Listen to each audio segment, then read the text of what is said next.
पानी बंदा आवाम के बारे में छा चवण चाहियो ज़मींदार साहब? असां इहो ई था चऊं, भले असांजे सिंध जे वॾेरनि खे भले थोरी दॿ हुजे, जो जंहिं महिल असां चऊं पिया शाख पकी न करायो त उन महिल शाखूं पकियूं कराए छॾियूं हिननि। हींअर कमत जो रेट ई चुप न आहे, ज़रदारी जूं 17 मिलूं आहिनि, गन्ने जो रेट ई न आहे, हारी फ़सुल तयारु करे ॾेई भॼी विया।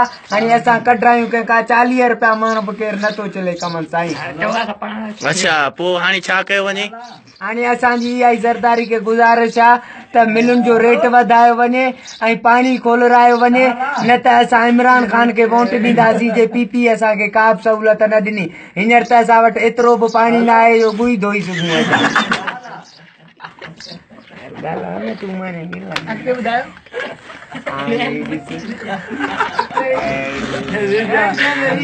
वॾेरा तव्हांखे छा था चवनि बाबा?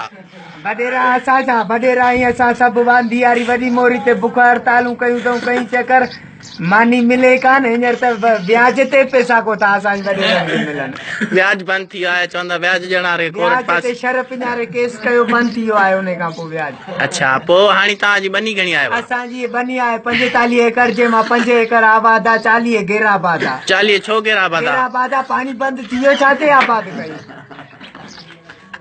12 वणायो? 12 वारो कानून ई न आहे हिते, कचे वारो इलाइक़ो आहे छा को तव्हां बि रुपयो वञे चोरो?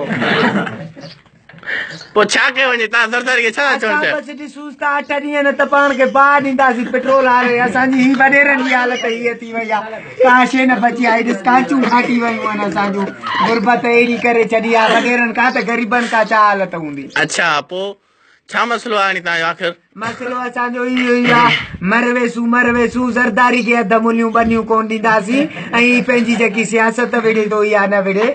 महिरबानी करे असां ते हरू भरू गुजर जमाली खे छितो न करे, असां खां कुझु बि न पुॻो त ॿी सूरत में असां लंच जलींदासीं।